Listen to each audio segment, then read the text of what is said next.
Kalian ingin menghitung-hitung akan nikmat Allah atas kalian, la tuhsuha, niscaya kalian tidak akan mampu menghitungnya. Innal insana lazalumun kafar, sesungguhnya manusia itu pelaku kezaliman dan kekufuran.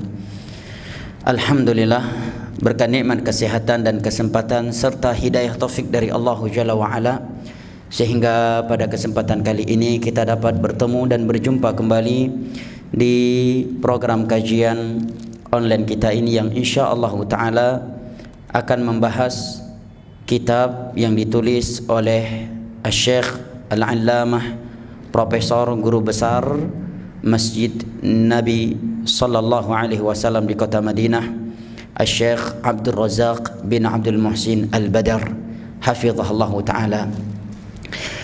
Kitab yang menyebutkan di dalamnya asyru asaya lil wiqayah minal wabah, 10 wasiat agar kita terjaga dari wabah penyakit corona ataukah yang semisal dengannya. Saya kira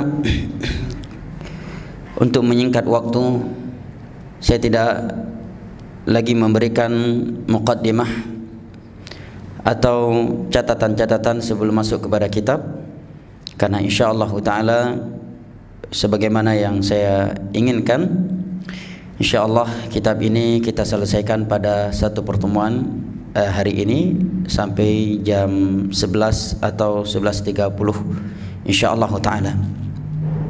Baik, akhil karim wa ukhti al-karimah rahimani wa rahimakumullah, yang belum memiliki kitab ini dapat di-download PDF-nya dengan judul Asyru Asaya Wasaya Lil Wiqayah Minal Waba. Bisa di-download ya, dan bagi teman-teman yang berada di grup saya Syekh Tafaqquh Fiddin, PDF-nya telah saya share ke grup ya, mungkin dapat di-download ya. Baik, kita baca langsung. Kata penulis rahimahullahu taala, Bismillahirrahmanirrahim. Dengan nama Allah Jalla wa Ala yang Maha Penyayang lagi Maha Pengasih. Di awal kitab beliau ini, beliau memulai dengan basmalah. Ini merupakan iqtidaan bil Quran was sunnati an-nabawiyah ala sahibiha afdhalus salati wa taslim, wa iqtidaan bi sunanir rusul wal anbiya. Ini merupakan bentuk pengikutan terhadap metode Al-Quranul Karim dan sunnah Rasulullah sallallahu alaihi wasallam serta para nabi. Karena Al-Quranul Karim diawali dengan basmalah. Nabi sallallahu alaihi wasallam mengawali surat-surat dakwahnya kepada para raja dunia dengan basmalah. Dan demikian pula para nabi sebelumnya, seperti surat Nabi Sulaiman alaihi salam ke Ratu Saba juga diawali dengan basmalah. Di dalam sebuah hadis yang diriwayatkan oleh Al-Imam Al-Bukhari dari Abdullah bin Abbas radhiyallahu anhuma, beliau menyebutkan bahwa Nabi sallallahu alaihi wasallam mengawali suratnya, surat dakwahnya, surat dakwah beliau ke Raja Herakl Azimur Rum, Raja Romawi, beliau awali dengan Bismillahirrahmanirrahim. Di dalam surat An-Naml, Allah Jalla wa Ala menyebutkan ketika Ratu Saba mendapatkan surat seruan untuk mengikuti dakwah yang dibawa oleh Nabi Sulaiman alaihi salam, maka Allah sebutkan innahu min Sulaiman wa innahu bismillahirrahmanirrahim.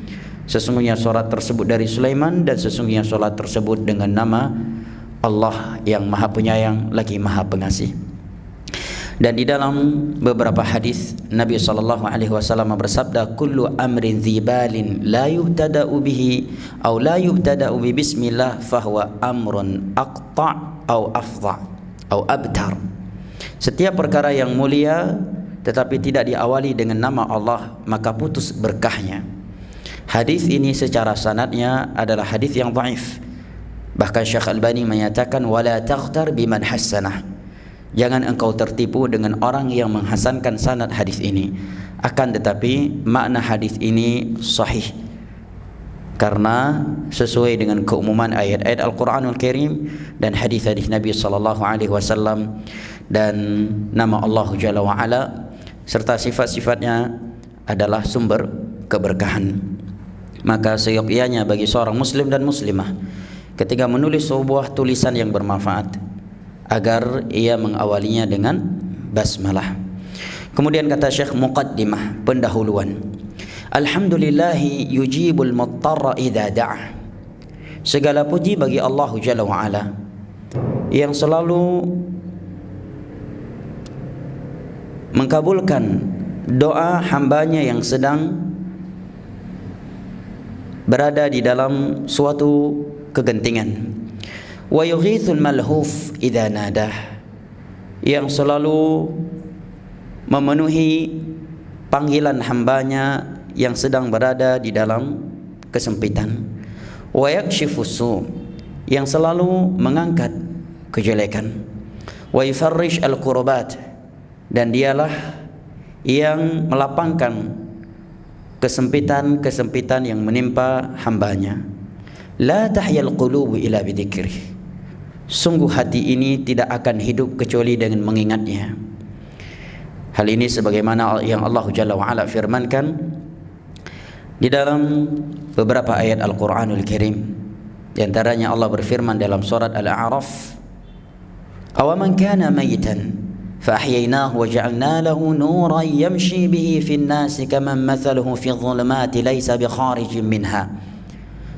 Apakah orang yang tadinya telah mati kemudian kami hidupkan dan kami berikan untuknya cahaya? Apakah orang yang seperti ini sama dengan orang-orang yang mereka berada di dalam kegelapan, kesyirikan, kebid'ahan dan maksiat? Di dalam ayat ini Allah Jalla wa Ala menyebutkan bahawa mereka para sahabat Nabi sebelum Islam, sebelum mengenal sunnah, mereka dikatakan oleh Allah sebagai orang yang telah mati. Kemudian Allah menyatakan bahawa dirinya telah menghidupkan mereka setelah mereka mengenal Islam, setelah mereka mengenal sunnah, setelah mereka berzikir kepada Allah Jalla wa Ala. Allah Jalla wa Ala juga berfirman di dalam surat Ar-Ra'd, alladzina amanu wa tatma'innu qulubuhum bidzikrillah ala bidzikrillah tatma'innul qulub. Orang-orang yang beriman itu dan hati mereka akan tenang dengan mengingat Allah Jalla wa Ala, dan sungguh hati ini tidak akan tenang dan tidak akan hidup dengan kehidupan yang sesungguhnya kecuali dengan mengingat Allah Jalla wa Ala. Maka kata Syekh, la tahyal qulubu illa bidzikr, sungguh hati ini tidak akan tenang, tidak akan tenteram, tidak akan hidup kecuali dengan mengingat Allah Jalla wa Ala. Wala yaqa'u amrun illa biiznih, tiada suatu perkara yang terjadi kecuali dengan izinnya Allah. Wala yutakhallas min makruhin illa birahmatih, sungguh seseorang tidak akan mampu lepas dari sesuatu yang buruk kecuali dengan rahmatnya. Wala yuhfadhu min syai'un illa bikala'atih, sungguh tiada sesuatu yang akan terjaga kecuali dengan penjagaannya. Wala yudraku ma'mulun illa bitaysirih, sungguh suatu cita-cita, suatu angan-angan tidak akan diraih kecuali jika Allah Jalla wa Ala telah memudahkannya. Wala tunalu sa'adatun illa bi ta'atih, dan sungguh kebahagiaan itu tidak akan pernah diraih kecuali dengan melakukan ketaatan kepadanya.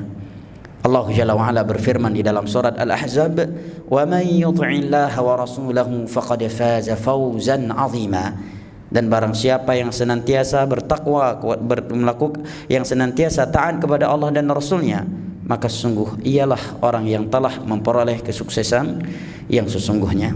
Kemudian kata Syekh, wa asyhadu an la ilaha illallah wahdahu la syarika lahu rabbul alamin wa ilahul awwalin wal akhirin wa qayyumus samawati wal ardhin. Aku bersaksi bahawa tiada sesembahan yang berhak diibadahi kecuali Allah. Dialah semata yang berhak diibadahi, tiada sekutu baginya. Dialah yang mengatur alam semesta ini. Dialah sesembahan orang-orang terdahulu dan orang-orang yang datang belakangan. Dan dialah yang telah menciptakan, mengatur langit-langit dan bumi-bumi. Wa asyhadu anna Muhammadan 'abduhu wa rasuluh, dan aku bersaksi bahawa Muhammad adalah hamba dan utusannya. Al-mab'uts bil kitabil mubin, yang diutus membawa kitab yang nyata hukum-hukumnya.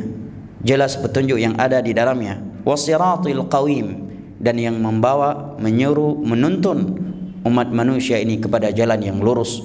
Sallallahu wasallam alaih, salawat Allah dan salamnya kepadanya, wa ala alihi wa sahbihi ajma'in, kepada keluarga dan sahabat-sahabatnya semuanya.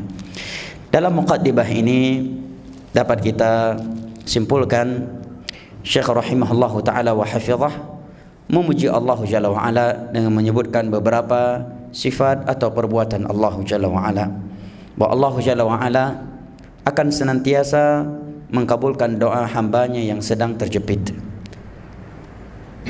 akan selalu menolong hambanya yang sedang berada di dalam kesusahan tatkala memanggilnya, yang akan mengangkat keburukan dari hambanya, yang akan memberikan kelapangan kepada hamba yang sedang berada di dalam kesempitan, yang dengannya hati ini akan hidup dan tentram.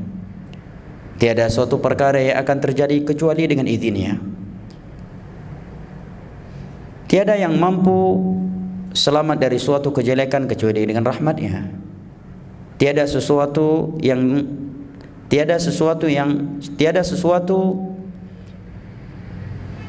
terjaga atau dapat dijaga kecuali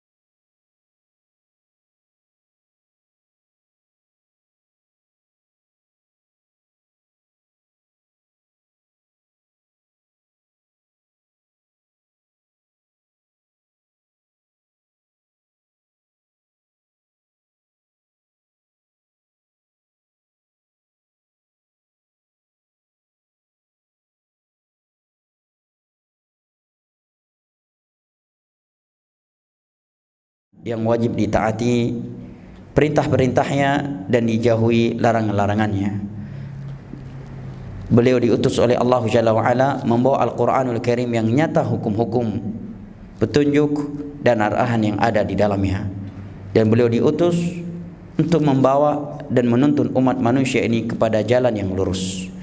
Ini beberapa intisari dalam muqaddimah Syekh di awal kitab ini. Kemudian kata Syekh, amma ba'd, fahadhihi wasaya nafi'atun udzakiru biha bimunasabati makhawifin nasi fi hadhil ayyam min al-waba'il musamma corona.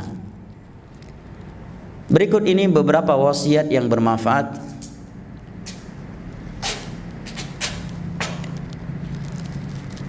untuk aku ingatkan, wasiat-wasiat yang bermanfaat sebagai peringatan pada kesempatan makhawifin nas fi hadhil ayyam, pada kesempatan takutnya mayoritas manusia di hari-hari ini dari wabah penyakit yang disebut dengan virus corona. Jadi kitab ini beliau tulis karena melihat banyaknya manusia yang takut dan khawatir dari virus corona. Maka beliau pun menulis beberapa wasiat ini untuk mengingatkan kaum muslimin terkait wabah penyakit corona atau yang semisal dengannya. Dan sebagaimana yang sebagian besar kita atau bahkan mungkin hampir semua kita,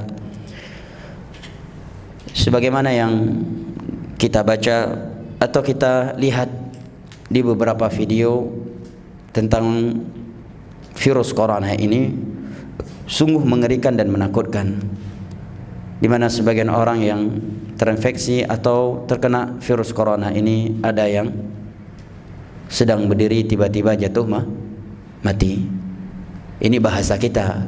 Kenapa saya katakan demikian? Karena sesungguhnya tidak ada orang yang matinya tiba-tiba, ya kan? Karena semua jadwal kematian itu telah dijadwalkan oleh Allah semenjak 50.000 tahun sebelum Allah menciptakan langit dan bumi. Hanya saja bahasa kita saja dia tiba-tiba mati, sedang duduk tiba-tiba mati, sedang berdiri tiba-tiba mati. Ya, ini bahasa kita saja, bahasa Indonesia. Adapun secara takdir jadwal tidak ada yang mati tiba-tiba tanpa jadwal sebelumnya. Karena semua kematian di dunia ini, saya dan jamaah sekalian, sudah dijadwal oleh Allah Jalla wa'ala semenjak 50.000 tahun sebelum Allah Jalla wa'ala menciptakan langit dan dunia, menciptakan alam semesta ini. Baik karena corona, insiden lalu lintas, jatuhnya pesawat, ataukah sebab-sebab yang lainnya, semuanya itu telah dijadwalkan dan itulah ditulis oleh Allah di dalam Lauhul Mahfuz semenjak 50.000 tahun sebelum Allah menciptakan langit dan bumi. Tapi memang karena zaman sekarang zaman digital ya, jadi begitu kita lihat virus corona di video-video atau tulisan-tulisan yang ada, memang sangat mengerikan dan menakutkan. Sebenarnya dalam sejarah dunia ini sudah ada sebelumnya virus-virus yang tak kalah mengerikan atau bahkan lebih mengerikan lagi. Dan beberapa virus dan wabah tersebut sudah pernah terjadi di masa Umar bin Khattab radhiyallahu an, yang disebut dengan ta'un al-ghamus.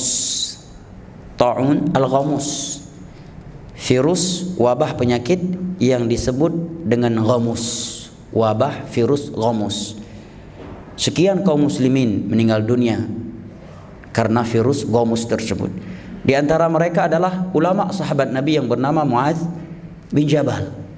Beliau dan keluarga beliau meninggal dunia karena virus ta'un ghamus ini yang menimpa penduduk Syam saat itu. Dan itu terjadi di masa Khalifah Umar bin Khattab radhiyallahu an. Hanya saja tak tervideokan ya ta'un ghamus yang terjadi di masa Umar. Kalau sempat ada yang mendokumentasikannya, maka tentunya itu lebih mengerikan daripada virus corona. Dan juga mungkin penyebaran manusia di masa itu tidak seperti masa sekarang. Nah, baik. Kemudian kata Syekh, nas'alullaha azza wa jalla an yarfa'a 'anna wa 'anil muslimin aynama kanu kulla dharrin wa bala'in. Kita memohon kepada Allah Jalla wa Ala agar Allah Jalla wa Ala mengangkat setiap musibah dan kemudaratan dari kita dan dari kaum muslimin. Wa yakshifa 'anna asyiddah wal adwa wal la'wa, agar Allah Jalla wa Ala mengangkat, menghilangkan suatu kesempitan dan kegentingan, wa an yahfazana ajma'in, dan agar Allah Jalla wa Ala menjaga kita semuanya dengan penjagaan yang dengannya ia telah menjaga hamba-hambanya yang saleh. Innahu waliyyu dzalika wal qadir alaih. Sesungguhnya Allah Jalla wa Ala adalah zat, kita memohon perlindungan, pertolongan kepadanya, dan dia maha mampu atas hal itu. Ini muqaddimah dari Syekh sebelum beliau menyebutkan 10 wasiat terkait wabah penyakit corona ataukah yang lainnya. Wasiat yang pertama kata Syekh, ma yuqalu qabla nuzulil bala. Zikir atau ucapan yang seyogyanya selalu dijaga dan dibaca sebelum turunnya suatu wabah penyakit. An Utsman bin Affan radhiyallahu anhu qala sami'tu Rasulullah sallallahu alaihi wasallam yaqul man qala bismillahi alladhi la yadhurru ma'a ismihi shay'un fil ardi wala fis samaa'i wa huwa as-sami'ul 'alim 3 مرات لم تصيبه فجأة بلاء حتى يصبح ومن قالها حين يصبح 3 مرات لم تصيبه فجأة بلاء حتى يمسي. Dari Utsman bin Affan radhiyallahu anhu, beliau berkata, aku telah mendengar Rasulullah sallallahu alaihi wasallam bersabda, barang siapa yang mengucapkan, yang membacakan zikir bismillahilladzi la yadhurru ma'asmihi syai'un fil ardi wala fis sama' wa huwas sami'ul alim. Saya ulangi 2 kali lagi agar yang belum menghafalnya dapat menghafalkannya. Bismillahilladzi la yadhurru ma'asmihi syai'un fil ardi wala fis sama' wa huwas sami'ul alim. Bismillahilladzi la yadhurru ma'asmihi syai'un fil ardi wala fis sama' wa huwas sami'ul alim. Barang siapa yang membacakan zikir ini sebanyak 3 kali di sore hari, maka tiada suatu musibah, suatu malapetaka yang menimpanya. Dan barang siapa yang membacakannya di pagi hari sebanyak 3 kali sebagaimana di sore harinya, maka tiada suatu musibah, malapetaka yang akan menimpanya sampai ia masuk sore hari. Sampai sore hari. Rawahu Abu Daud wa ghairuh. Hadis ini diriwayatkan oleh Imam Abu Daud dan selainnya. Ini wasiat yang pertama, pesan yang pertama dari Syekh, agar kita menjaga doa atau zikir ini di pagi hari dan sore hari. Di pagi hari dibacakan sebanyak 3 kali, dan di sore hari juga dibacakan sebanyak 3 kali. Di pagi hari dari semenjak masuknya waktu fajar shadiq, maksudnya waktu salat subuh. Ya, dari semenjak sudah dikumandangkan azan subuh, dia boleh membacanya antara azan dan iqamah, atau setelah salat subuh, ya, atau di waktu duha, atau karena dia lupa maka dia masih boleh membacakannya selama belum masuk waktu sore hari. Ya. Demikian juga waktu sore dia membacakannya, ya, setelah asar, ya, atau sebelum asar. Kalau dia memang lupa membacakannya, maka kata para ulama tidak mengapa dia membacakannya di malam hari, karena hikmah dan tujuan dari anjuran membaca doa ini masih ada, belum terluput darinya. Saya ulangi lagi, zikirnya adalah Bismillahilladzi la yadhurru ma'asmihi syai'un fil ardi wala fis sama' wa huwas samiul alim. Pendek, mudah insyaallah. Jika kita mau berusaha menghafal zikir yang pendek ini dengan hati yang ikhlas, dengan kesungguhan, ya, serta berdoa kepada Allah Jalla wa Ala untuk dimudahkan menghafalnya, insyaallah taala setiap kita akan menghafalnya. Atau awal-awal dia tidak menghafalnya dari hatinya, tetapi dia membacakannya dengan sambil melihat ke bukunya, maka insyaallah taala seminggu dia membacanya berturut-turut dari buku, insyaallah setelah itu dia tidak akan perlu lagi melihat ke buku atau ke kitab. Insyaallah taala otomatis dia akan menghafalnya. Ya, misalkan di pagi hari dia membacakan doa ini sambil melihat ke buku zikir pagi petang, ya, sebanyak 3 kali. Di sore hari juga sebanyak 3 kali. Selama seminggu, insyaallah taala setelah itu otomatis dia akan menghafalnya. Sekalipun tidak ada buku pegangan di tangannya, insyaallah taala dia akan mampu membacakannya. Bismillahilladzi la yadhurru ma'asmihi syai'un fil ardi wala fis sama' wa huwas sami'ul alim. Dengan nama Allah yang tiada sesuatu yang dapat membahayakan bersama namanya di bumi dan di langit, dan dia maha mendengar lagi maha mengetahui. Tiada sesuatu yang dapat membahayakan dengan nama Allah Jalla wa Ala, baik yang di bumi ataupun yang di langit, dan dia maha mendengar lagi maha mengetahui. 3 kali di pagi hari dan 3 kali di sore hari. Saya ulangi sekali lagi, Bismillahilladzi la yadhurru ma'asmihi syai'un fil ardi wala fis sama' wa huwas sami'ul alim. Baik, wasiat yang kedua adalah al-ikthar min qawli la ilaha illa anta subhanak inni kuntu minadh zalimin.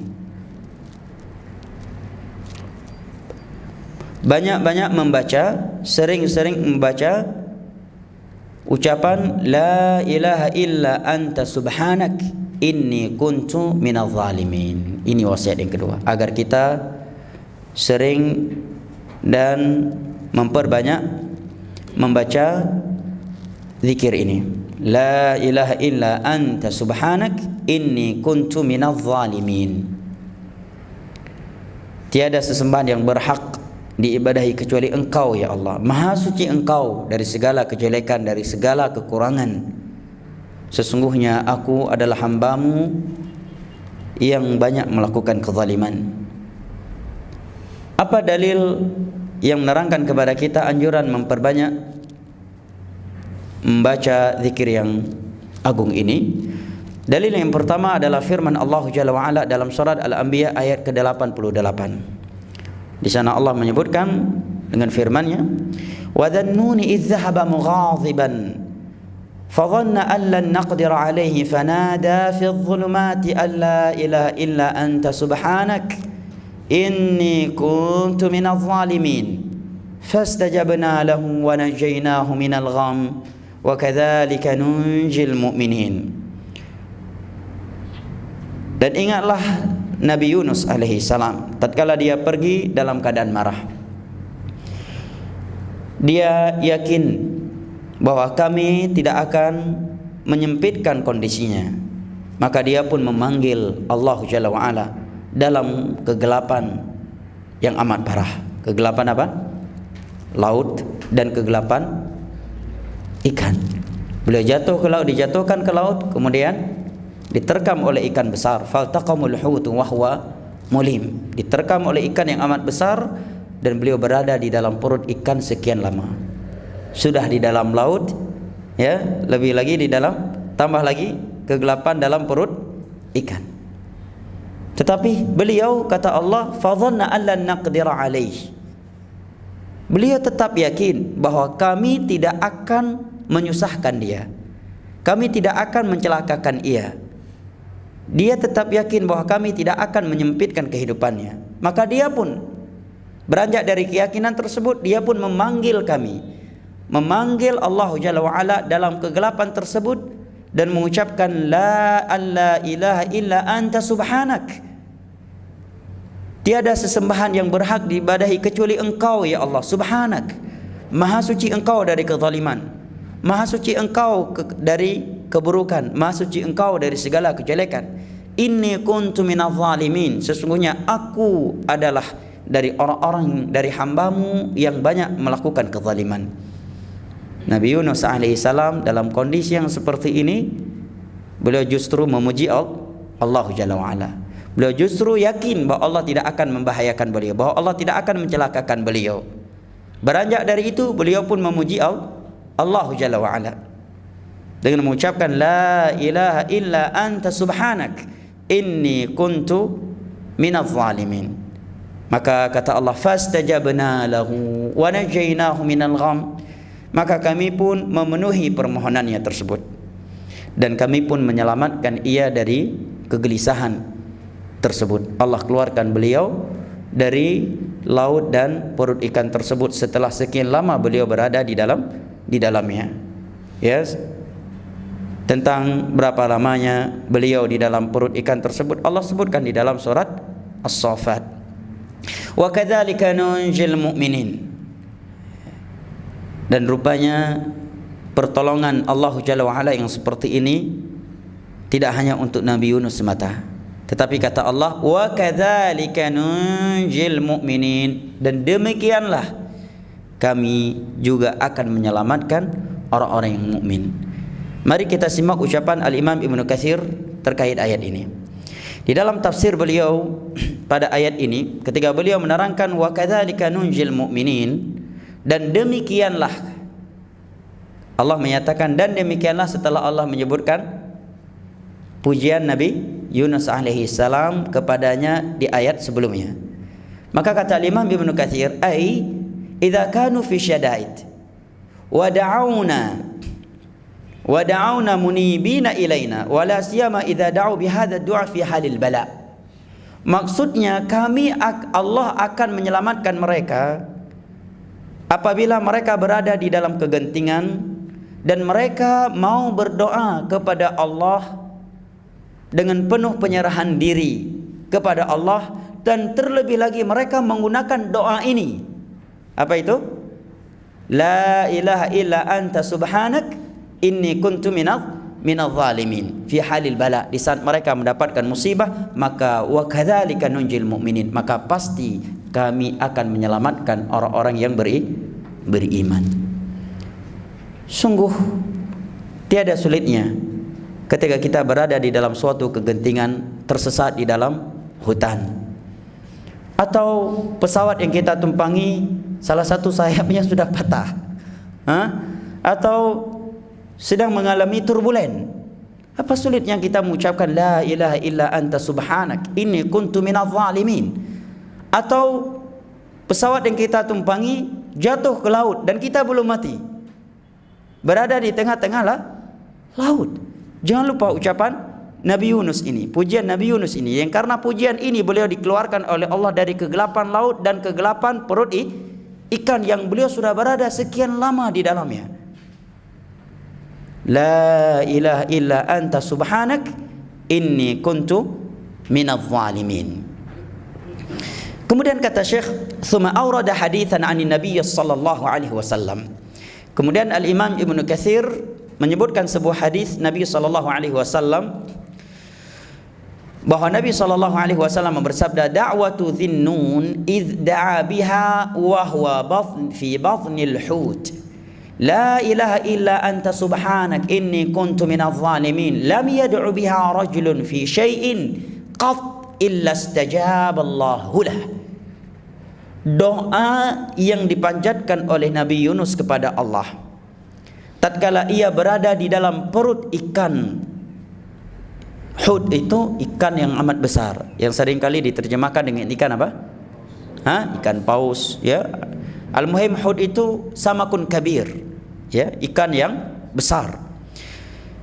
Yaitu ucapan ia, la ilaha illa anta subhanak inni kuntu minadh dhalimin. Sungguh tiada seorang hamba yang berdoa kepada Allah menggunakan doa ini dalam sesuatu kecuali Allah akan mengabulkan doanya tersebut.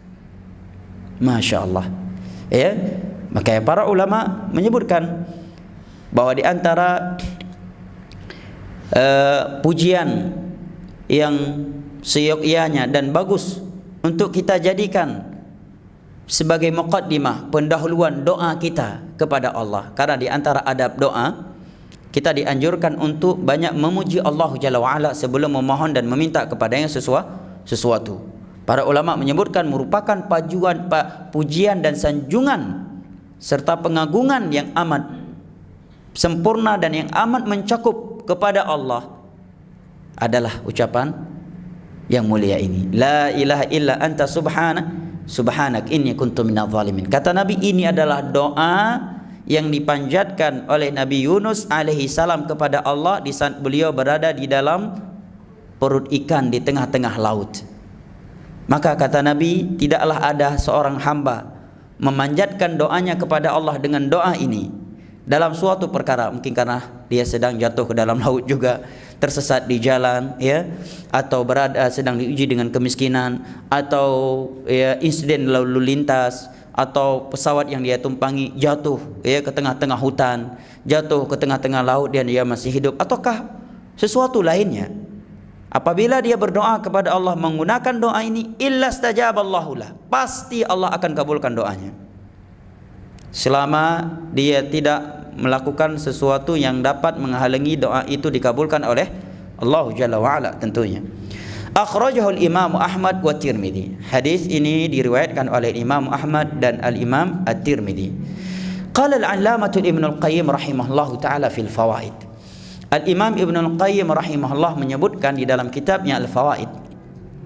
Kata beliau, "Fama dufiyat syada'idud dunya bimithli tauhid." Sungguh tiada kegentingan di dunia ini diangkat oleh Allah Jalla wa'ala seperti, ya, tauhid. Maksudnya tiada sesuatu yang lebih mampu mengangkat kegentingan dari seorang hamba kecuali seperti tauhid. Tauhid adalah sebab utama Allah Jalla wa'ala mengangkat suatu kegentingan dari seorang hamba. Oleh karenanya Nabi Yunus alaihi salam ketika memohon kepada Allah di kondisi yang seperti ini, yang beliau sampaikan, yang beliau ucapkan adalah inti sari tauhid. Yang beliau ucapkan adalah kalimat tauhid, la ilaha illa anta subhanak inni kuntu minadh dhalimin. Maka kata Al-Imam Ibn Al-Qayyim, fama dufi'a syada'idud dunya bimithli tauhid. Sungguh tiada sesuatu yang serupa dengan tauhid dalam mengangkat kegentingan dari seorang hamba. Walidzalika kana du'aul karbi bitauhid. Oleh karenanya doa merupakan doa untuk diangkatnya suatu kegentingan adalah dengan tauhid, mengucapkan la ilaha illallah. Wa da'watu dhinnun allati ma da'a biha makrubun illa farajallahu karbahu bitauhid. Dan tauhid juga merupakan doa Nabi Yunus alaihi salam kepada Allah Jalla wa Ala, yang mana tiada seorang yang berada di dalam suatu kegentingan berdoa dengannya kecuali Allah Jalla wa Ala akan memberikan kelapangan untuknya karena tauhid yang ia realisasikan di dalam doanya tersebut kepada Allah Jalla wa Ala. Kemudian kata Imam Ibn Al-Qayyim, fala yulqi fil kurab al-'idham illa syirk. Karena sungguh tidak ada sesuatu yang paling menjerumuskan, menjatuhkan manusia ke dalam mara bahaya, kegentingan, kesempitan yang besar kecuali kesyirikan. Karena syirik memang sumber malapetaka. Karena syirik adalah sumber segala kejelekan. Karena syirik adalah sumber segala keburukan. Oleh karenanya syaitan itu amat marah kalau ada dai-dai yang menegakkan tauhid dan memperingatkan manusia dari bahaya syirik. Karena setan tidak mau manusia ini selamat dari neraka. Maunya dia manusia ini banyak jatuh ke dalam syirik agar dia banyak kawan dalam neraka Allah Jalla wa Ala. Kata Imam Ibn Al-Qayyim, fala yulqi fil qurab al-'idham illa syirk. Sungguh tiada sesuatu yang lebih menjatuhkan, menjerumuskan seseorang dalam malapetaka, keburukan, kejelekan dan kegentingan-kegentingan besar kecuali syirik. Oleh karenanya merupakan dai yang paling sayang kepada umat manusia, dai yang paling rahmat kepada masyarakat adalah dai yang selalu memperingatkan masyarakatnya dari bahaya syirik. Sekalipun dengan itu dia dituduh radikal, dituduh wahabi, itu semuanya karena ketidaktahuan mereka akan bahayanya dosa syirik. Sebagaimana yang dikatakan oleh peribahasa Arab, al-jahlu bisyai' aduwullah. Karena tidak tahu manusia itu memusuhi. Andai kata masyarakat atau keumuman manusia mengetahui betapa bahayanya syirik, betapa rusaknya kesyirikan, dan betapa hancurnya seorang hamba yang melakukan kesyirikan, dan betapa meruginya dia di dunia dan akhiratnya karena kesyirikan yang ia lakukan, sebagaimana yang Allah terangkan dalam Al-Quranul Karim dan hadis-hadis Nabi SAW, sungguh mereka akan mendukung, akan menolong, akan membantu dakwah yang selalu memperingatkan manusia dari bahaya syirik. Tetapi seperti yang dikatakan oleh peribahasa Arab tadi, al-jahlu bisyai' aduwullah. Manusia ini memusuhi sesuatu karena mereka tidak tahu. Nah, wala yunji minha illa tauhid. Dan tiada sesuatu yang dapat menyelamatkan seseorang dari mara bahaya, dari kegentingan dan keburukan-keburukan besar kecuali tauhid. Kecuali dengan mengesahkan Allah Jalla wa Ala dalam perkara rububiyahnya, mengesahkan Allah Jalla wa Ala dalam perkara uluhiyahnya, ibadah, maka dia tidak menyembelih kecuali untuk Allah, dia tidak menazar kecuali karena Allah, dia tidak berdoa meminta sesuatu yang tidak ada yang mampu melakukannya kecuali Allah, kecuali dia memintanya hanya kepada Allah. Dia tidak akan meminta kepada orang-orang yang telah mati. Dia tidak akan mendatangi kuburan-kuburan untuk memohon kepada mereka agar mereka memohon kepada Allah, karena hatinya yang bersih dengan tauhid kepada Allah Jalla wa Ala, dan mengesahkan Allah Jalla wa Ala dalam nama-namanya yang maha indah dan sifat-sifat yang maha tinggi. Maka kata Imam Ibnul Qayyim, wala yunji minha ila tauhid. Tiada yang dapat mengangkat seorang hamba dari kegentingan, kesempitan, mara bahaya dan keburukan-keburukan yang besar kecuali tauhid. Karena tauhid adalah sumber kesuksesan dunia dan akhirat. Tauhid adalah sumber kebahagiaan yang hakiki. Tauhid adalah sumber segala kebaikan. Oleh karenanya, intisari dakwah mereka para nabi dan para rasul adalah tauhid, mengajak manusia untuk mentauhidkan Allah dan memperingatkan mereka dari bahaya syirik. 13 tahun Nabi kita sallallahu alaihi wasallam berdakwah di Mekah, tidak langsung mengharamkan khamar, tidak langsung mengharamkan riba, tetapi beliau fokus mengajak manusia kepada tauhid dan memperingatkan mereka dari bahaya syirik. Bahkan beberapa hari menjelang wafatnya beliau, 3 atau 5 hari sebelum beliau wafat, di dalam Sahih Muslim dari Aisyah radhiyallahu anha disebutkan, Nabi masih sempat memperingatkan para sahabatnya dari pintu-pintu syirik. Di atas ranjang kesakitan beliau, di kondisi sakit beliau yang amat parah, yang karenanya beliau tidak mampu bergerak dan pergi ke masjid untuk salat berjamaah, sementara masjid berada di samping rumahnya. Sakit yang amat parah. 3 atau 5 hari sebelum beliau wafat, beliau sempat bersabda, la'natullahi 'alal yahudi wan nasara ittakhadhu qubur anbiya'ihim masajid. Laknat Allah kepada Yahudi dan Nasrani yang memiliki kebiasaan menjadikan kuburan-kuburan para nabi sebagai tempat-tempat ibadah. Sekarang kuburan-kuburan justru dijadikan sebagai situs-situs Islami. Ketika diingatkan bahayanya syirik, tidak boleh menjadikan kuburan sebagai tempat ibadah, maka orang yang memperingatkannya akan dituduh sebagai Wahabi, radikal, sesat. Padahal Nabi sendiri yang bersabda, la'natullahi 'alal yahudi wan nasara ittakhadhu qubur anbiya'ihim masajid. Laknat Allah kepada kaum Yahudi dan Nasara yang menjadikan kuburan para nabi mereka sebagai tempat ibadah. Menjadikan kuburan sebagai tempat ibadah itu merupakan kebiasaan Yahudi dan Nasrani, menurut vonis Nabi sallallahu alaihi wasallam di dalam hadis yang mulia ini yang diriwayatkan oleh Imam Muslim. Karena kuburan bukanlah tempat kita beribadah. Kuburan bukanlah tempat yang dianjurkan untuk dikhususkan suatu ibadah secara terus-menerus di situ. Bahkan Nabi SAW bersabda di dalam hadis yang diriwayatkan oleh Imam Muslim dari Abu Hurairah radhiyallahu anhu, "La taj'alu buyutakum maqabir, fa inna syaitana yanfiru minal baiti alladhi tuqra'u fihi suratul Baqarah." Jangan kalian jadikan rumah-rumah kalian seperti kuburan, tiada lantunan Al-Quran di dalamnya.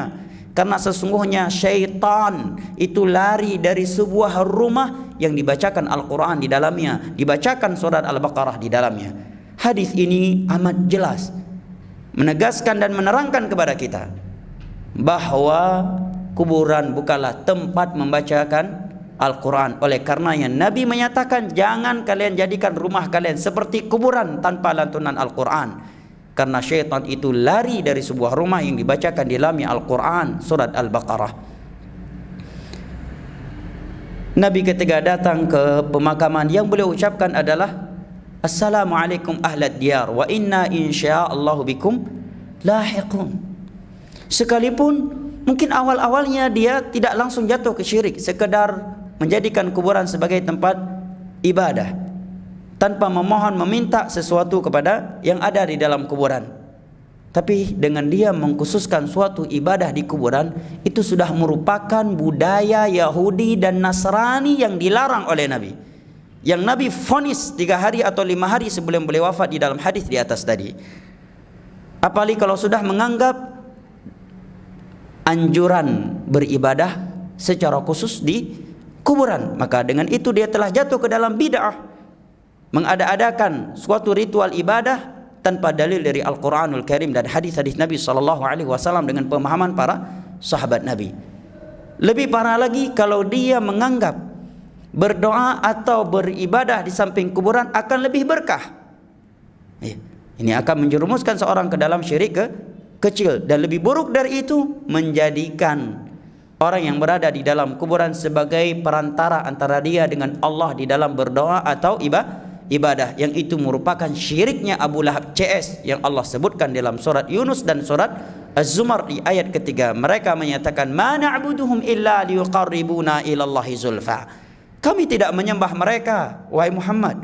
Kami tidak meminta rezeki kepada mereka. Kami tidak berdoa kepada mereka, tetapi datang kami ke tempat-tempat yang keramat ini agar mereka, orang-orang saleh ini yang memiliki tempat keramat ini, mendekatkan diri-diri kami kepada Allah. Dengan itu Nabi memvonis mereka telah melakukan kesyirikan. Maka kata Imam Ibn Qayyim, fala yulqi fil qurabil 'idham illa syirk. Sungguh tiada sesuatu yang lebih membahayakan, yang lebih menjerumuskan, menjatuhkan seorang hamba ke dalam malapetaka, kegentingan, keburukan dan kejelekan-kejelekan yang amat besar kecuali syirik. Syirik adalah sumber kehancuran, kerusakan dan kerugian dunia dan akhirat. Wala yunji minha illa tauhid, dan tiada sesuatu yang dapat membahagiakan, menyelamatkan seseorang dari berbagai malapetaka, keburukan dan kejelekan-kejelekan besar kecuali tauhid. Fahuwa mafza'ul khaliqah wa malja'uha wa hisnaha wa ghiyathuha. Tauhid yang akan menjaga manusia, tauhid yang akan melindungi manusia dan yang akan membentengi mereka dari malapetaka yang akan menimpa mereka di dunia atau di akhirat kelak dari neraka Allahu Jalla wa Ala. Wabillahi taufiq. Ini ucapan Al-Imam Ibnul Qayyim di dalam kitabnya Al-Fawaid, dan juga di atas ucapan Al-Imam Ibnu Katsir rahimahullahu taala. Baik, wasiat yang ketiga, at-ta'awudz min jahdil bala. Agar kita memohon perlindungan kepada Allah Jalla wa Ala dari suatu musibah yang memberatkan kita dan kita tidak mampu memikulnya, yang dengannya kita akan terjumus ke dalam maksiat dan kehancuran. Dari Abu Hurairah radhiyallahu anhu, beliau menyebutkan, kana Rasulullah sallallahu alaihi wasallam yata'awwadhu min jahdil bala wa darakis syiqa wa su'il qada wa syamatatil a'da. Nabi sallallahu alaihi wasallam, kata Abu Hurairah radhiyallahu anhu, senantiasa memohon perlindungan kepada Allah Jalla wa Ala dari bala musibah yang berat, yang karenanya seorang hamba terjerumus ke dalam kesyirikan, kebid'ahan dan maksiat. Ini maksud jahdul bala, kata Syekh bin Baz. Ya. Adapun musibah yang menimpa seorang muslim, pasti dia mampu memikulnya kalau dia mau bersabar.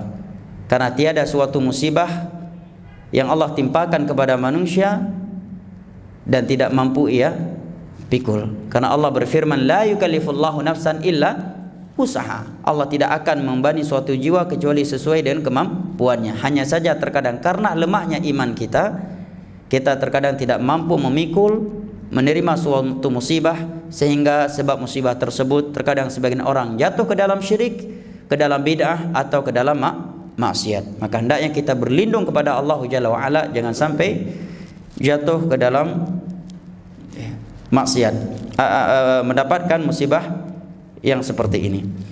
Wa daraki syaqa. Daraki syaqa, kata Syekh bin Baz, menimpanya sesuatu yang mencelakakan dunia dan akhiratnya. Wa su'il qada, dan keburukan ketetapan takdir terhadapnya. Namun perlu diketahui, takdir yang Allah takdirkan tiada yang buruk, karena takdir adalah perbuatan Allah Jalla wa Ala. Buruk baiknya takdir itu menurut manusia. Artinya jangan sampai seorang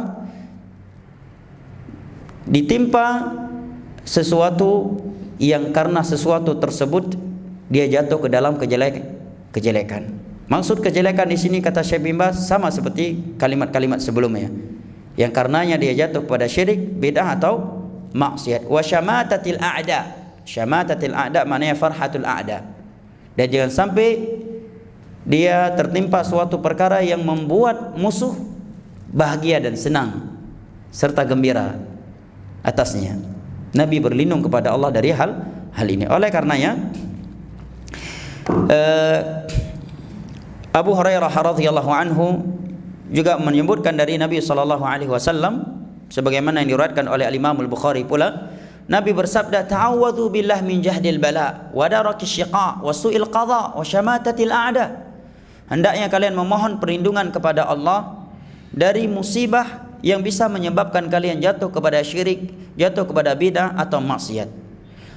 Hendaknya kalian berlindung kepada Allah dari sesuatu yang dapat mencelakakan kalian, dan hendaknya kalian berlindung kepada Allah Jalla wa Ala dari buruknya suatu ketetapan. Maksudnya ya, jatuh ke dalam keburukan karena tertimpa suatu perkara yang dia tidak bersabar, tidak mampu memikulnya, sehingga dengannya dia jatuh ke dalam syirik, bid'ah atau maksiat. Wa syamatatil a'da. Dan hendaknya kalian memohon perlindungan kepada Allah agar tidak tertimpa suatu perkara yang dengannya musuh akan bahagia dan gembira. Maka cara berdoanya kalau kita sendiri berarti apa? Allahumma inni a'udzubika min jahdil bala wa darakis syaqa wa su'il qadha wa syamatatil a'da. Allahumma inni a'udzubika min jahdil bala wa darakis syaqa wa su'il qadha wa syamatatil a'da. Wasiat yang keempat adalah al-muhafadzah ala du'ail khurujil manzil minal manzil, agar kita selalu menjaga doa keluar dari rumah. Dari Anas bin Malik radhiyallahu anhu bahwa Nabi sallallahu alaihi wasallam bersabda, "Idza kharaja ar-rajul min baitihi," apabila seorang keluar dari rumahnya, kemudian membacakan bismillah tawakkaltu 'ala Allah la haula wala quwwata illa billah. Pendek kan? Bismillah tawakkaltu 'ala Allah la haula wala quwwata illa billah. Apabila dia membacakan doa ini di saat dia keluar dari rumahnya, maka kata Nabi dikatakan untuknya hudita wa kufita wa wuqita. Para malaikat berkata untuknya, kamu telah diberikan petunjuk, kamu telah dicukupkan dan kamu telah dijaga. Fatanaha lahu syaitan, dan syaitan akan menyingkir dari dia.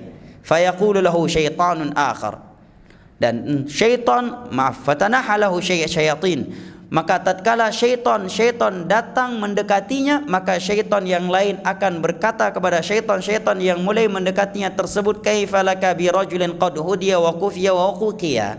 Bagaimana mungkin kalian mampu mengganggu dia sementara ia telah diberikan petunjuk, telah diberikan kecukupan dan telah diberikan penjagaan dari Allah.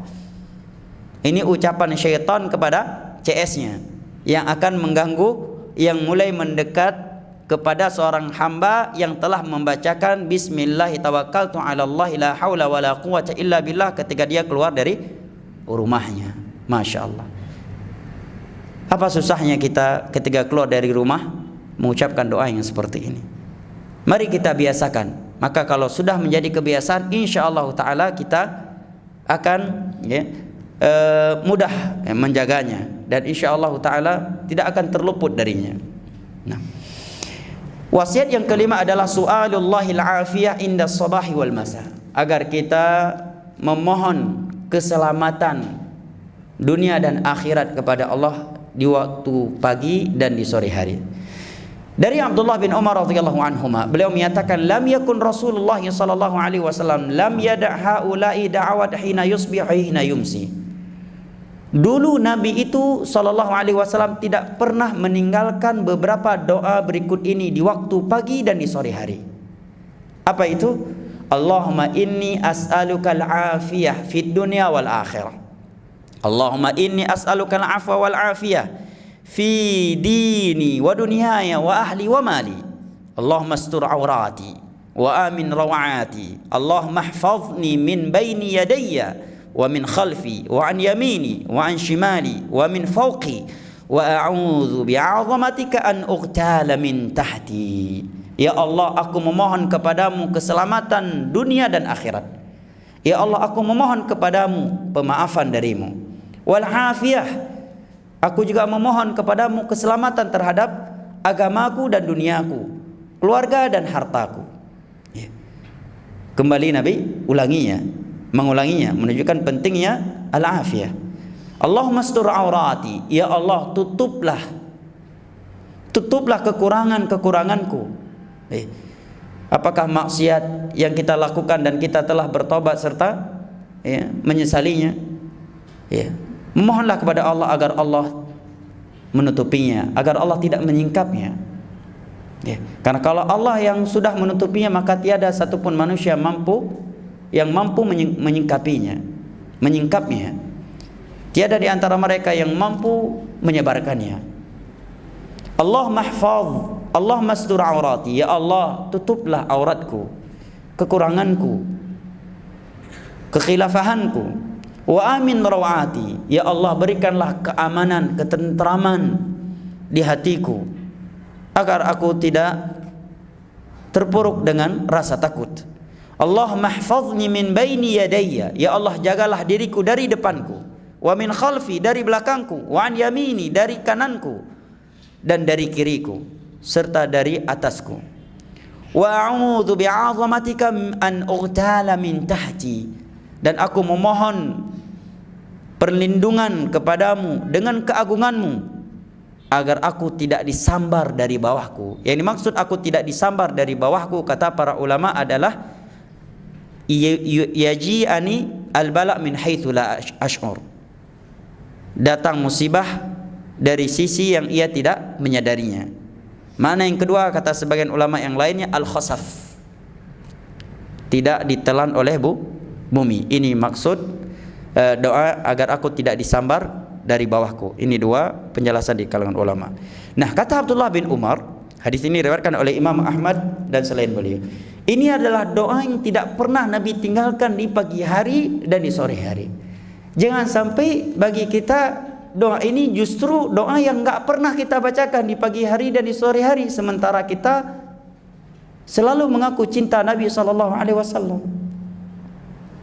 Abdullah bin Umar menyatakan doa ini tidak pernah Nabi tinggalkan di pagi hari dan di sore hari.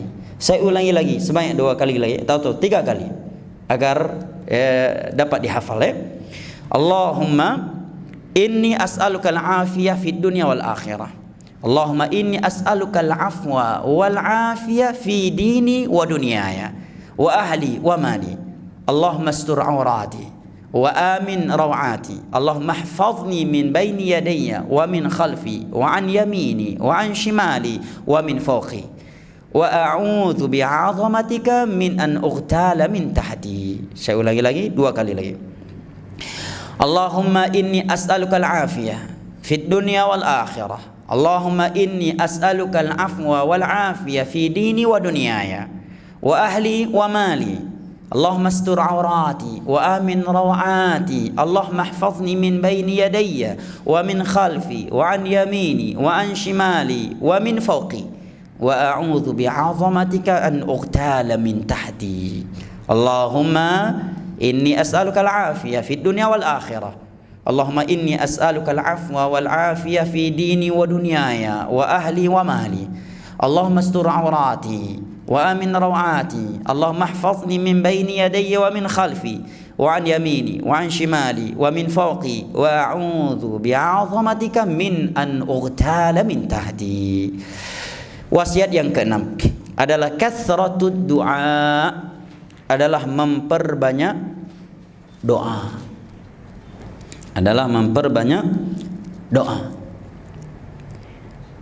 Dari Abdullah bin Umar radhiyallahu anhuma, beliau berkata, Rasulullah sallallahu alaihi wasallam bersabda, man futih lahu minkum babud du'a futihat lahu abwabur rahmah wa ma su'ila Allahu syai'an yani ahabba ilaihi min an yus'al al-afiyah. Barang siapa yang dibukakan untuknya pintu doa dari kalian, maka sungguh telah dibukakan untuknya pintu rahmat. Merupakan bukti rahmat Allah kepada seorang hamba tatkala dia mau berdoa kepada Allah. Berarti semakin sering kita berdoa kepada Allah, maka kita akan semakin dirahmat Allah. Ya Allah, usahakan kita berdoa kepada Allah walaupun dalam perkara yang kita anggap kita mampu melakukannya, perkara-perkara sepele, agar kita terbiasa dengan ibadah doa. Sebagian para ulama dahulu ketika mencabut duri saja atau mengambil sesuatu yang jatuh dari mereka berdoa kepada Allah. Karena doa itu sendiri adalah ibadah. Setiap kali kita berdoa kepada Allah, setiap kali itu ubudiyah kita telah meningkat kepada Allah, dan setiap kali itu kita dirahmati oleh Allah Jalla wa Ala.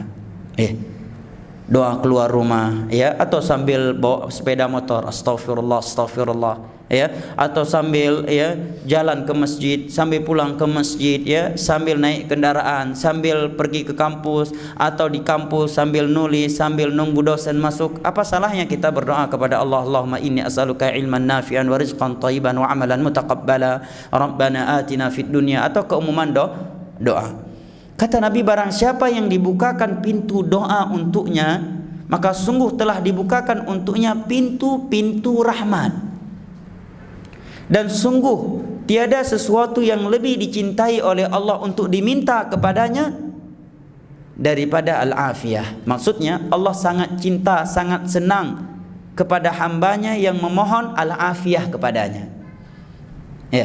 Memohon keselamatan kepada Allah, ini adalah sebab Allah mencintai kita. Bahkan Nabi menyatakan tiada sesuatu yang lebih disukai, yang lebih dicintai oleh Allah dalam doa seorang hamba selain daripada dia memohon al-afiyah, keselamatan.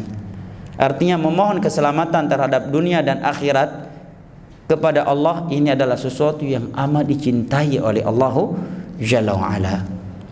Apa sulitnya kita sambil bawa sepeda motor, dia dalam bawa mobil, kita berkata Allahumma inni as'alukal afiyah. Kalau memang enggak hafal dengan doa yang panjang tadi, Allahumma inni as'alukal afiyah fi dini wa dunyaya wa ahli wa mali.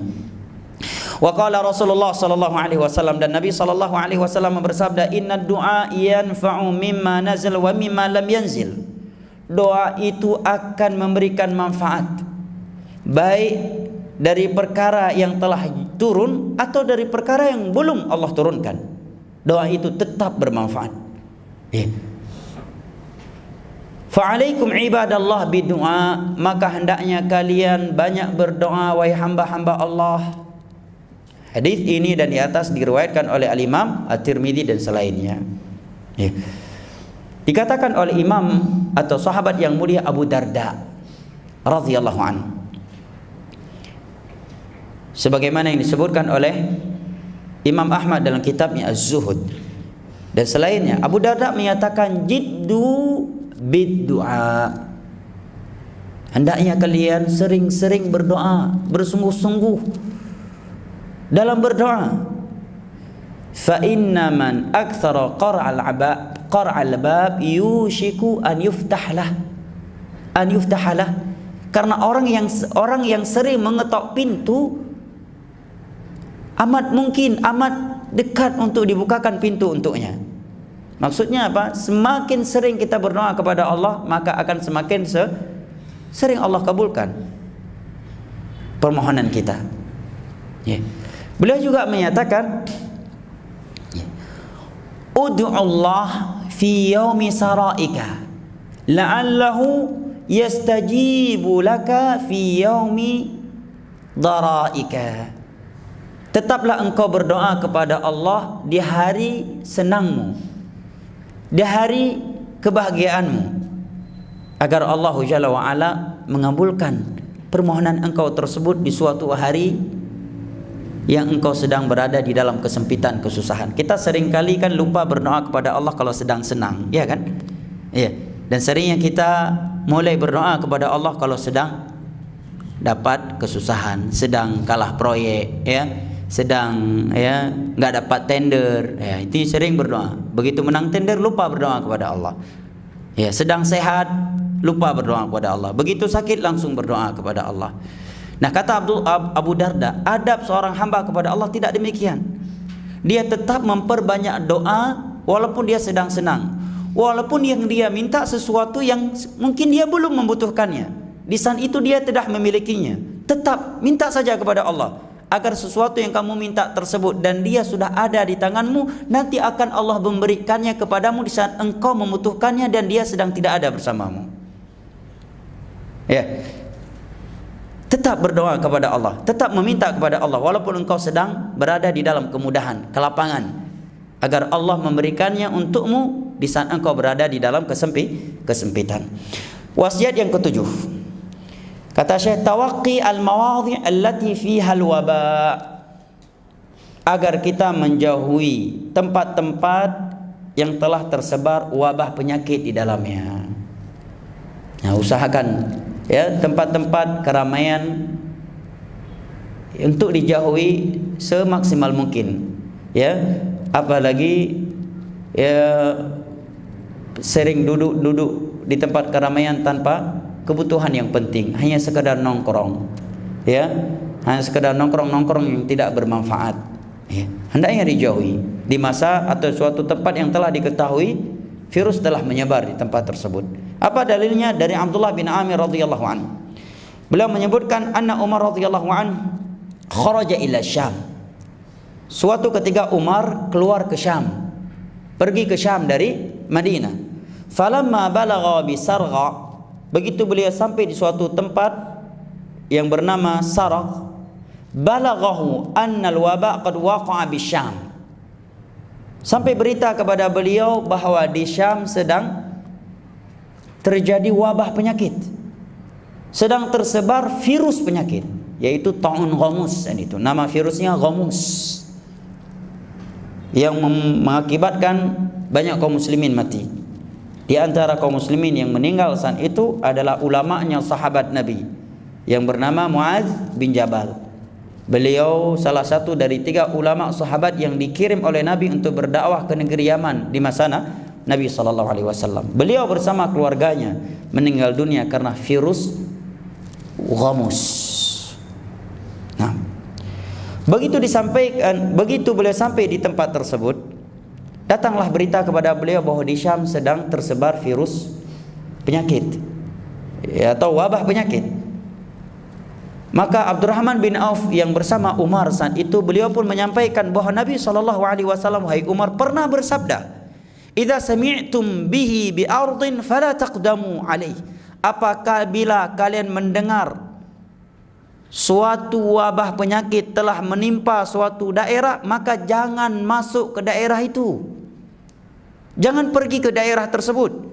Wa idza waqa'a bi ardin wa antum biha, dan apabila wabah penyakit menyebar di suatu tempat dan kalian sedang berada di tempat tersebut, kalian berada di dalam negeri tersebut, fala takhruju firaran min, maka jangan kalian keluar dari negeri tersebut karena ingin lari darinya. Ini bimbingan dari Islam yang amat indah. Ya, kalau kita berada di luar negeri yang aman dari suatu virus penyakit, dilarang oleh Nabi untuk masuk ke negeri yang ada penyakit atau wabah penyakit tersebut, karena khawatir akan terkena virus tersebut. Ya, dan Islam melarang kita ya mencari-cari masalah, ya, cari-cari masalah, ya, menyebabkan penyakit terhadap diri kita. Tetapi kalau engkau sedang berada di sebuah negeri yang sedang tersebar virus, wabah penyakit di dalamnya, jangan keluar dari itu. Karena berarti engkau lari dari takdir, atau dengan keluarnya engkau akan menyebarkan penyakit tersebut, virus tersebut semakin meluas. Sementara kemaslahatan umum itu lebih dijaga daripada kemaslahatan pribadi. Tidak boleh seorang demi menyelamatkan dirinya, dia mengorbankan keumuman manusia. Ya. Dan nanti akan kita dengar keutamaan orang yang mati karena kena virus penyakit, virus corona ataukah virus ta'un. Ya, kalau dia terkena bukan corona tapi corolla, ini nikmat, hendaknya bersyukur kepada Allah. Ya. Taib, paling corolla grade ya. Taib, dari Abu Hurairah radhiyallahu anna Rasulullah sallallahu alaihi wasallam qala la yuridul mumridu 'alal musih. Dari Abu Hurairah radhiyallahu an, Nabi berkata, orang yang sakit jangan mendatangi orang yang sedang sehat. hadis ini diriwayatkan, dua hadis ini diriwayatkan oleh Bukhari dan Muslim. Anjuran dari Nabi kepada orang yang sedang sakit agar tidak mendatangi orang yang sedang sehat. Namun perlu diketahui dalam hal ini, yang ini merupakan perbedaan antara akidah Islam dengan akidah di luar Islam, bahwa merupakan akidah Islam tidak ada penyakit yang menular dengan sendirinya dalam Islam. Iya, berkeyakinan ada suatu penyakit yang menular dengan sendirinya tanpa izin Allah. Iya, dia ini kena karena penyakit si fulan tanpa mengembalikannya kepada Allah. Ini adalah akidah orang jahiliyah yang telah diperangi oleh Rasulullah. Dalam hadis yang diriwayatkan oleh Imam Muslim dari Abu Hurairah radhiyallahu anhu, Nabi bersabda, la adwa wala tiyarata wala safar wala hammah wala ghawla wala naw'a. Tidak ada penyakit yang menular dengan sendirinya tanpa izin dari Allah. Tidak boleh beranggapan sial dengan burung hantu, seperti sebagian orang beranggapan sial dengan burung hantu. Apabila ada burung hantu singgah di rumahnya, maka dia langsung gelisah, khawatir akan ada orang yang mati di rumah ini nanti, khawatir akan ada musibah besar. Wala safar, tidak boleh beranggapan sial dengan bulan Safar, bahwa belin tafa belin suum bek kam kawin bak belinyo karena belin tafa nyo belin suum bek ni dengar nyan i penget ne, nyan akidah kaum musyrikin, nyan akidah jahiliyah. Na belin suum na belin hanaga bek nem kawin belinyo karena nyo belin hanaga so yang pegahnya walaupun malim datat bek ne dengar. Nyan akidah jahiliyah, nyan mitos jahiliyah yang telah diluruskan oleh Rasulullah sallallahu alaihi wasallam.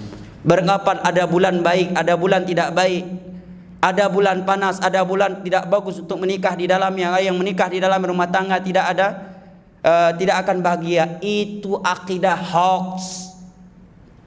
Itu akidah Abu Lahab CS. Itu akidahnya jahiliyah yang dibersihkan oleh Rasulullah sallallahu alaihi wasallam dari kaum muslimin. Nabi katakan wala safar, tidak boleh beranggapan sial dengan bulan Safar. Wala tiyarah, dan tidak boleh beranggapan sial mengadu nasib dengan seekor burung. Orang jahiliyah dahulu ketika ingin safar, maka mereka melepaskan seekor burung terlebih dahulu. Apabila burung yang mereka lepaskan tersebut terbang ke arah kanan, maka mereka beranggapan ini safar yang baik, bagus, kita teruskan.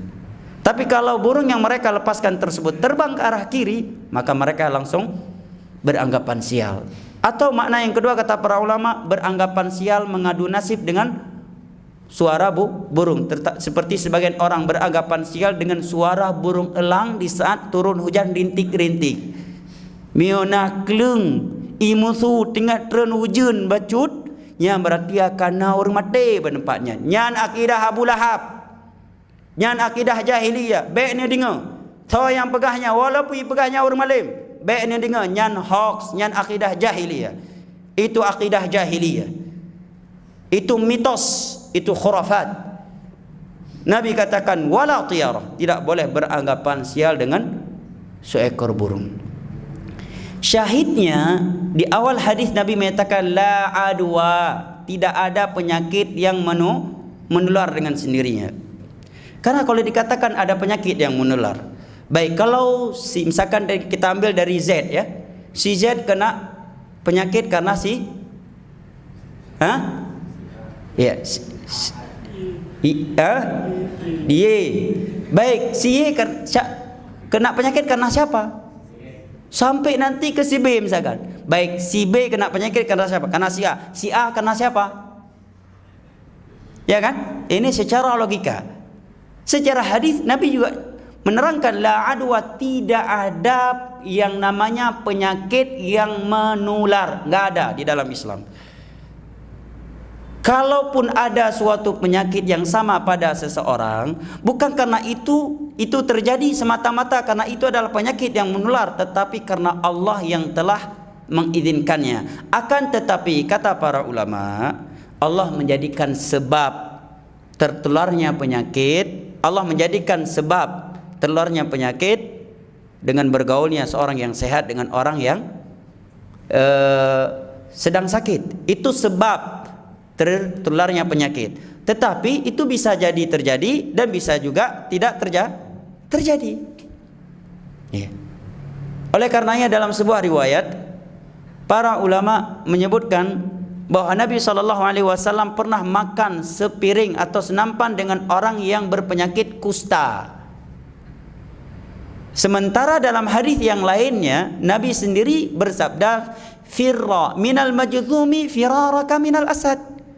Hendaknya engkau menjauh dari orang yang berpenyakit kusta seperti engkau menjauh dari harimau.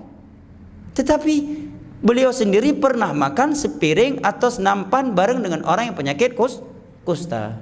Maka para ulama mengompromikan hadis-hadis ini dengan kesimpulan bahwa secara akidah tidak ada penyakit yang namanya penyakit menular dengan sendirinya tanpa izin dari Allah. Yang kedua, bahwa pergaulan orang yang sehat dengan orang yang sakit ini bisa menjadi sebab orang yang sehat tadi terkena penyakit orang yang sakit tadi dengan izin Allah jika Allah berkehendak.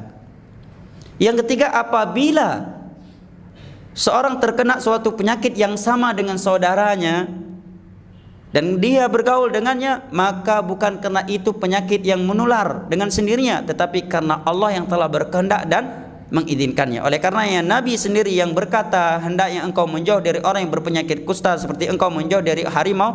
Nabi sendiri pernah makan satu nampan dengan orang yang berpenyakit kusta dan Nabi tidak terkena. Al-muhim, dianjurkan seorang menjauh dari seorang yang memiliki penyakit yang berbahaya. Tapi kalau dia melihat butuh untuk mendekat dengan orang tersebut, maka hendaknya dia memperkuatkan tawakalnya kepada Allah Jalla wa'ala, kemudian melakukan sebab. Baik. Wasiat yang ke-8. Sana'iul ma'ruf wa badlul ihsan. Memperbanyak melakukan kebaikan kepada manusia.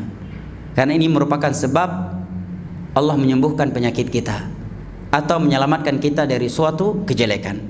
Dari Anas bin Malik radhiyallahu an, beliau berkata, qala Rasulullah sallallahu alaihi wasallam, Rasulullah sallallahu alaihi wasallam bersabda, "Sana'iul ma'rufi taqi masari'as su." Perbuatan yang baik akan mencegah seseorang dari pintu-pintu kejelekan, pintu-pintu keburukan. Wal afat, akan menyelamatkan dia dari kehancuran. Wal halakat, dan akan menyelamatkan dia pula dari halakat, artinya juga kehancuran. Wal afat ini adalah malapetaka, atau sesuatu yang bisa merusakkan sesuatu. Afat. Wa ahlul ma'ruf fid dunya hum ahlul ma'ruf fil akhirah.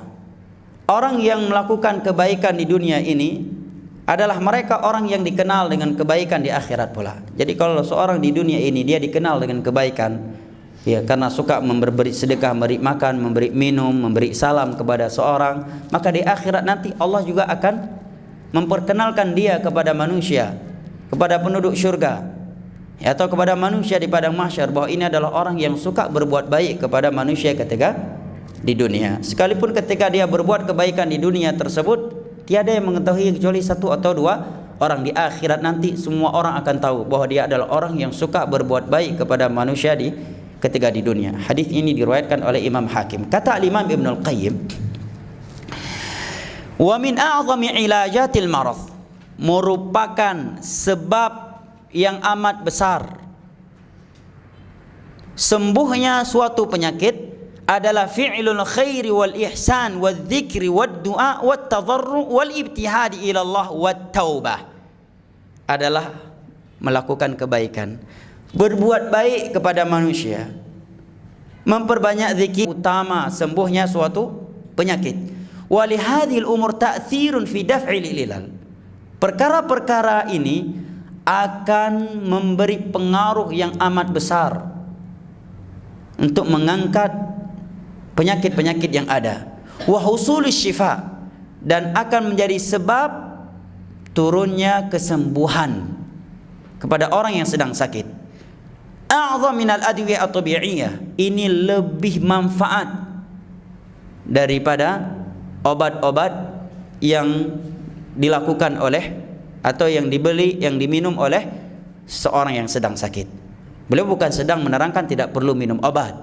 Ya, minum obat juga memberi pengaruh untuk penyakit kita, akan menjadi sebab kita sembuh dari suatu penyakit. Tetapi sebab syar'i seperti bersedekah, ya, berbuat baik kepada manusia, menjaga zikir, memperbanyak doa, merendahkan diri kepada Allah, menghadap kepada Allah dan bertobat, ini lebih bermanfaat, lebih pengaruh daripada obat yang diberikan oleh para dokter.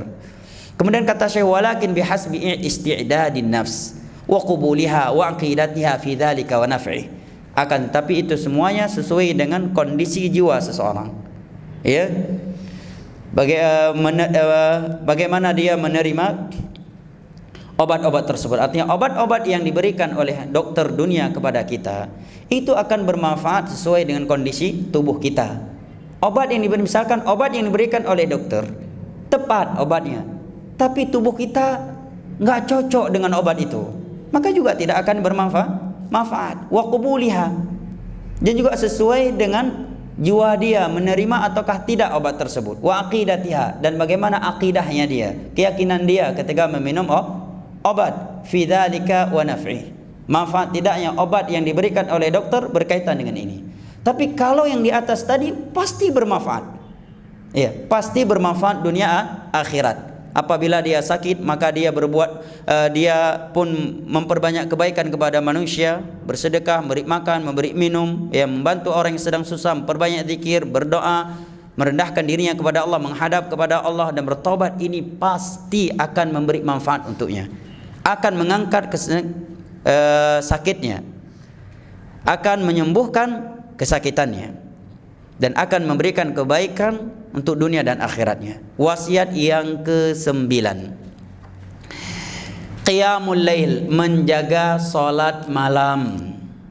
An Bilal radhiyallahu an, dari sahabat Bilal radhiyallahu an, anna Rasulullah sallallahu alaihi wasallam qala, bahwa Rasulullah sallallahu alaihi wasallam bersabda, alaikum biqiyamil lail fa innahu da'bus salihin qablakum, hendaknya kalian menjaga salat malam, karena salat malam merupakan profesi, merupakan aktivitas orang-orang saleh sebelum kalian. Wa inna qiyamul lail qurbatun ilallah, salat malam akan mendekatkan kalian kepada Allah. Wa manhatun anil itsm, salat malam itu akan mencegah kalian dari perbuatan dosa. Wa takfirun lisayyi'at, salat malam itu akan menghapuskan dosa-dosa kalian. Wa mataradatun lidda'i anil jasad, ini syahidnya. Dan salat malam itu akan mengusir penyakit, akan mengeluarkan penyakit dari tubuh kalian. Hadis ini diriwayatkan oleh Imam Tirmidzi dan selainnya. Dalam hadis ini Nabi menyebutkan tentang salat malam dengan beberapa keutamaan, kemuliaan. Yang pertama, salat malam merupakan aktivitas kebiasaan orang-orang saleh. Maka jangan kita menganggap diri kita saleh kalau kita tidak menjaga salat malam. Kalau kita bukan orang yang menjaga salat malam, berarti kita bukan orang saleh. Karena simbol orang saleh adalah menjaga salat malam. Salat malam itu baik sebelum tidur maupun setelah bangun dari tidur sepertiga akhir malam. Dari semenjak dia melakukan salat, selesai melakukan salat isya sampai waktu salat subuh, ini adalah waktu salat malam, dan yang paling afdalnya adalah di sepertiga akhir malam. Yang kedua, kata Nabi, salat malam akan mendekatkan kalian kepada Allah. Yang ketiga, salat malam akan mencegah kalian dari dosa, dan ini kita sadari.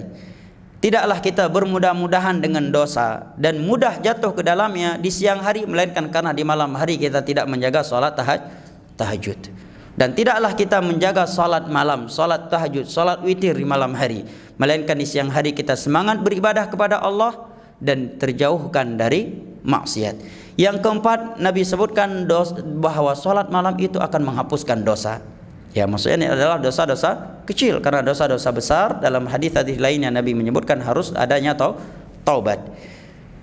Yang kelima, dan ini syahid untuk pembahasan kita, bahwa salat malam menjadi sebab kalian hidup sehat, keluarnya penyakit dari tubuh kalian. Masya Allah, luar biasa keutamaan salat malam. Wasiat yang ke-10 dan ini yang terakhir, taghtiyatul ina'i wa ika'us siqa, menutup bejana dan gelas-gelas minuman. Dari Jabir bin Abdullah radhiyallahu anhu, beliau berkata, sami'tu Rasulullah sallallahu alaihi wasallam yaqul, aku telah mendengar Rasulullah sallallahu alaihi wasallam bersabda, ghattu al-ina, tutuplah bejana-bejana kalian. Maksudnya ina di sini bejana yang digunakan untuk menyimpan makanan atau minuman, ya, atau air. Wa auku as-siqa, tutuplah siqa. Siqa itu di masa itu adalah tempat minum yang terbuat dari kulit yang telah disucikan, ya. Kemudian ada tuh tutupnya, ya. Apa bahasa orang kita Aceh? Lagi ciregen mana? Ya? Ha? Ciri. Ciri, betul. Ciri, ya. Tutupi mulutnya, tutup ia. Kemudian kata Nabi, perhatikan, fa inna fis sanah lailatan yanzilu fiha wabah, karena dalam setiap tahun ada satu malam, di malam itu wabah penyakit turun. Jadi wabah penyakit virus itu jangan dikira cuma turun baru kemarin di Wuhan. Setiap setahun, dalam setiap tahun kata Nabi, ada satu malam, di malam tersebut wabah virus penyakit itu turun. Jadi nggak usah kita sibuk mengkaji siapa yang menciptakan corona ini. Ada yang bilang menciptakannya Amerika. Memang kejahatan Amerika sesuatu yang sudah tidak tersamarkan lagi, ya. Tapi mengkaji corona ini diciptakan oleh Eropa ini sesuatu yang tidak bermanfaat bagi seorang mukmin.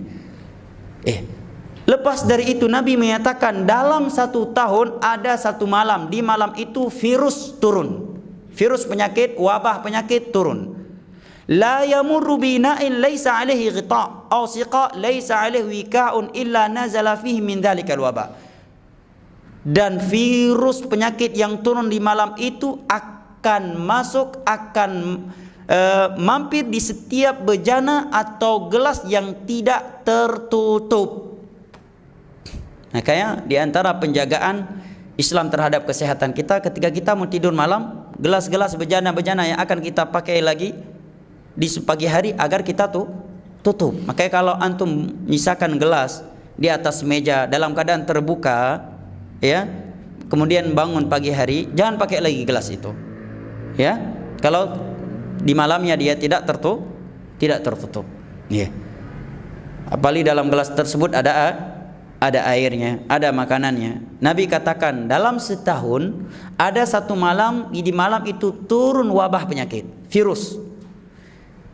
Virus ini tidaklah melewati suatu bejana yang tidak tertutup, atau suatu cangkir, suatu gelas minuman yang tidak tertutup, melainkan dia akan turun ke dalam bejana, dalam cangkir tersebut. Al-Imam Ibnu Qayyim dalam kitabnya Zadul Ma'ad dalam Tibbun Nabawi mengomentari hadis ini menyatakan, wa hadza mimma la tanaluhu ulumul atibba wa ma'arifuhum. Maklumat ini adalah maklumat yang tidak diketahui dan tidak disampaikan oleh orang-orang yang memiliki ilmu kedokteran, ilmu kesehatan yang modern.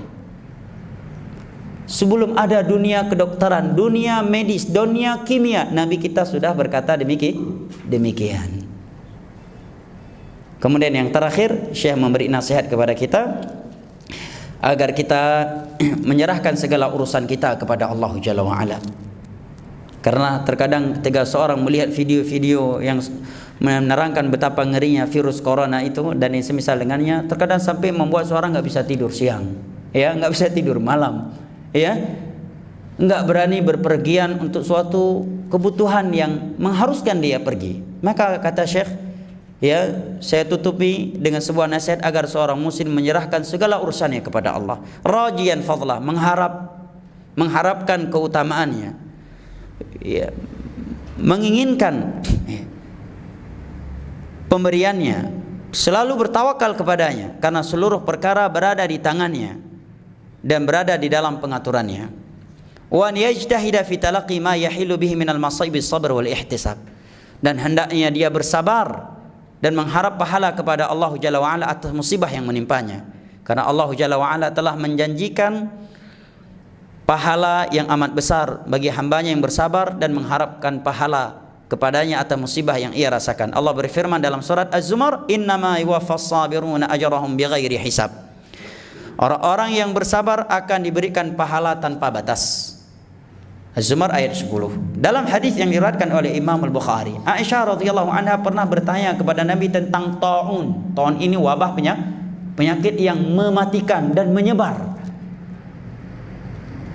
di tengah-tengah manusia, yang pernah terjadi di masa Umar di negeri Syam, yang mematikan sekian manusia. Di antara mereka adalah para sahabat Nabi SAW dan ulamanya, yaitu Mu'adz bin Jabal bersama keluarganya. Taun al-Ghamus.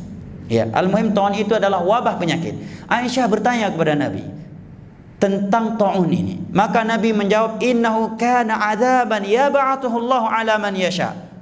Sesungguhnya taun itu merupakan azab yang Allah utus kepada siapa yang ia kehendaki. Tetapi lihat berita gembira dari Nabi untuk orang-orang mukmin, fayaj'aluhu rahmatan lil mu'minin. Tetapi untuk orang-orang mukmin maka tahun itu menjadi rahmat untuk mereka. Untuk selain mukmin itu azab, untuk mukmin Allah jadikan rahmat. Kenapa? Karena kata Nabi, falaysa min 'abdin yaqa'u at-ta'un fayamkuthu fi baladihi sabiran ya'lam annahu la yusibahu illa ma kataballahu lahu illa kana lahu mithlu ajri syahid.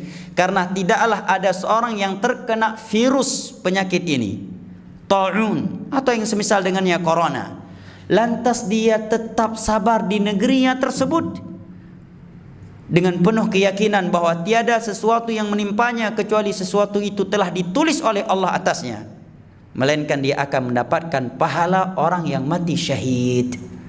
Ini berita gembira. Saudara-saudaraku, apabila Anda terinfeksi virus corona dan semisal dengannya dan divonis bahwa Anda tidak akan bisa disembuhkan lagi, bergembiralah dengan berita dari Nabi ini. Tidaklah seorang terkena penyakit taun, virus, suatu penyakit, kemudian dia bersabar di negeri tersebut. Misalkan Anda berada di sebuah negeri sekarang di Wuhan, mungkin tidak bisa dijemput lagi, sudah diisolasi, nggak bisa keluar lagi dari Wuhan atau yang semisal dengannya. Nabi menyatakan tidaklah seorang terjebak, terkena, tertimpa penyakit taun, wabah suatu virus, wabah penyakit, lantas dia tetap tinggal di negerinya tersebut dengan sabar dan penuh keyakinan bahwa tiada sesuatu yang menimpanya kecuali sesuatu yang telah ditulis oleh Allah, melainkan Allah akan berikan untuknya pahala syahid. Hadis diriwayatkan oleh Imam Al-Bukhari dan Muslim. Ini beberapa wasiat dari penulis rahimahullahu taala wa hafizah terkait virus corona dan yang semisal dengannya. Saya kira sampai di sini, lebih dan kurangnya saya mohon maaf. Wabillahi taufiq wal hidayah, wa sallallahu ala nabiyyina Muhammad wa ala alihi wa sahbihi wa sallam, wa akhiru da'wana anil hamdulillahi rabbil alamin. Subhanakallahumma wa bihamdik asyhadu an la ilaha illa anta astaghfiruka wa atubu ilaik. Wassalamu alaikum warahmatullahi wabarakatuh.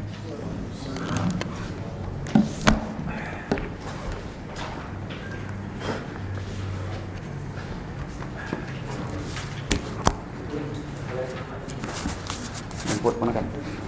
Ya, lo kan. Kau istri jemput. Mana langsung.